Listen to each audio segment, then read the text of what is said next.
वन्दे देव उमापतिं सुरगुरुं वन्दे जगत्कारणं वन्दे पन्नगभूषणं मृगधरं वन्दे पशूनां पतिं वन्दे सूर्यशशाङ्कवन्यनयनं वन्दे मुकुन्दप्रियं वन्दे भक्तजनाश्रयं च वरदं वन्दे शिवं शङ्करम्।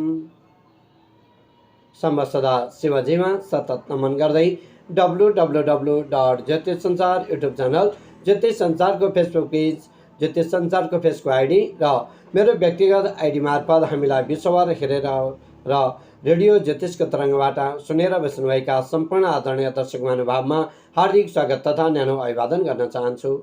आदरणीय दर्शक महानुभाव, सदा चाहिँ आज पनि हामी विभिन्न विषयका साथ उपस्थित भइसकेका छौँ र आज हामीले यहाँहरूलाई विभिन्न ज्योतिषीय सम्बन्धी चर्चा परिचर्चाका यहाँहरूमाझ गराउने उद्देश्यका सञ्चालित यो कार्यक्रम प्रत्येक साताको 3 दिन यहाँहरूमाझ प्रस्तुत हुँदै आइरहेको छ।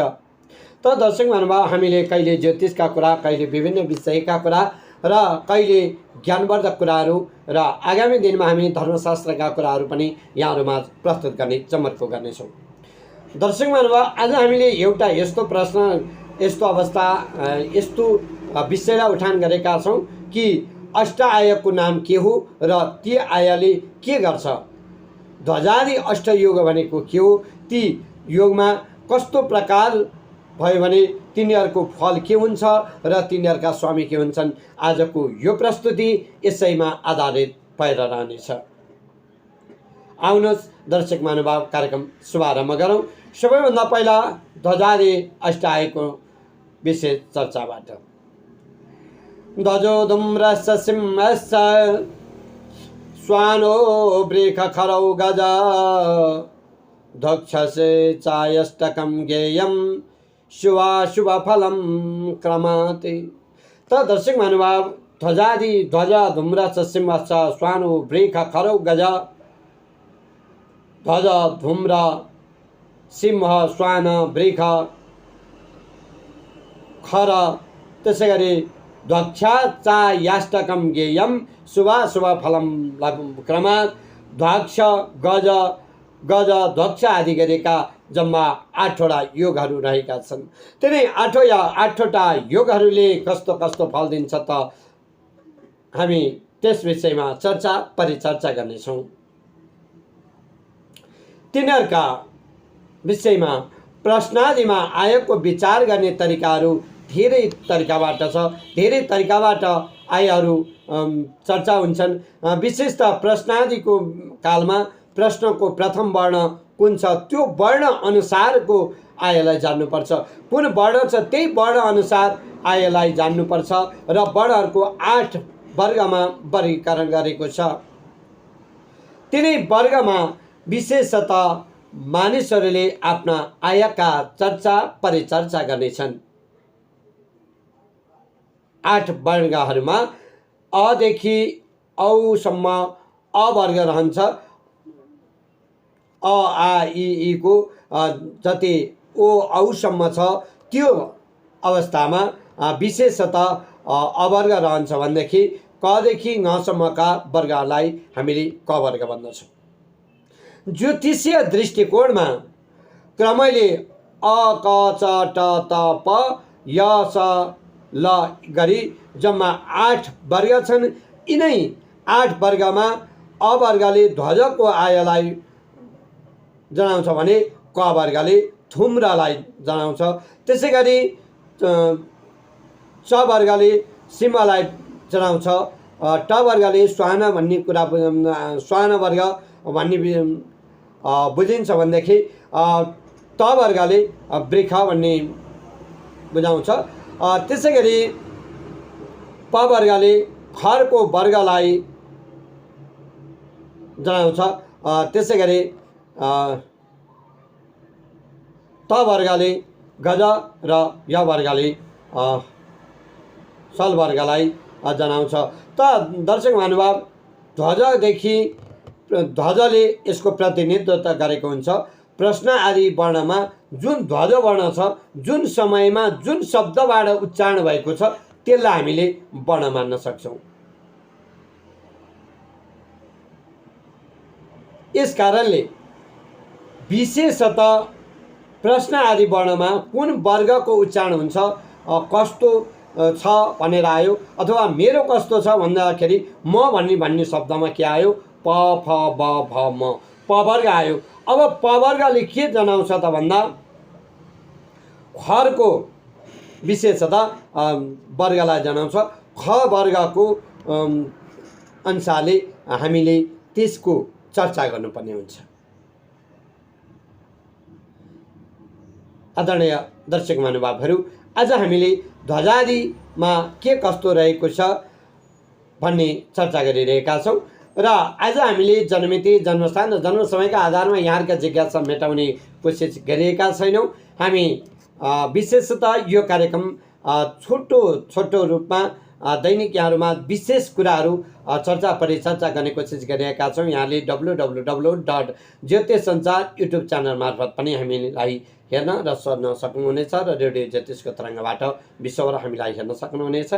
र हामी आज यसै कार्यअनुसार राम्रो नराम्रो यता ध्वजादि 8 योगहरू भए, यिनै वर्गहरू भए, यिनै वर्गहरूका साथमा अबको विषयमा ध्वजादि वर्गहरूको स्वामी के हुन्छ त, आउनुहोस् यो विषयमा चर्चा परिचर्चा गरौँ।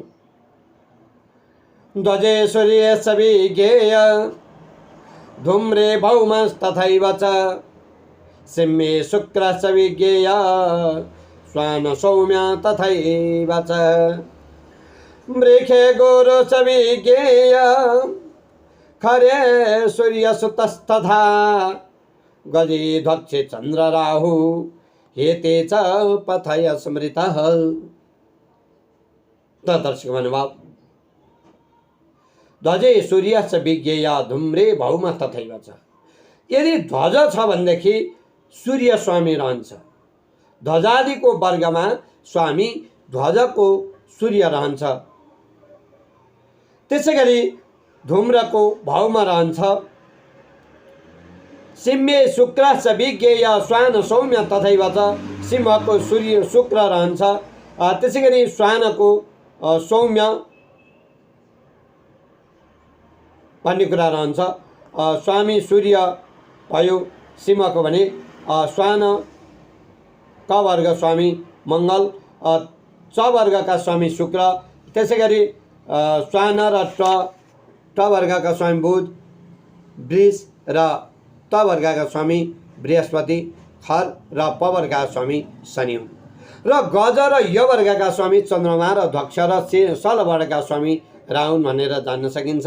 र यिनै अनुसारले जब प्रश्नकर्ताले प्रश्न गर्छ त्यो समयमा त्यो अक्षरमा, जस्तै आज मेरो काम बन्छ कि बन्दैन, उदाहरणको लागि तपाईले आफ्नो कर्मलाई कसरी अगाडि बढाउनु सक्नुहुन्छ त दर्शक महानुभाव, हामीले यो कार्यक्रममा यहाँले केही कुराहरू ज्ञान गर्नुहोस् भनेर सञ्चालन गरिरहेका छौँ।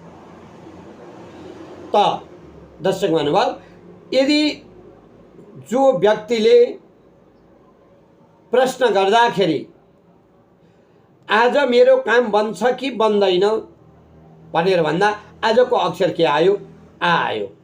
त अ आयो, अ आ इ को कुन वर्ण हुन्छ, ध्वज वर्ण हुन्छ। वर्ग अक्षर अ भयो भने अ इ उ ए ओ, यी अक्षर भयो भने यसको स्वामी शुक्र सूर्य हुन्छ। त्यस्तै यो प्रश्नको ध्वज आयो भयो, ध्वज भन्नाले वर्ण सूर्य भयो, त्यसैले प्रश्न शुभ भयो, काम बन्छ भन्नुपर्छ। यदि सूर्य छ भने काम बन्छ भन्नु।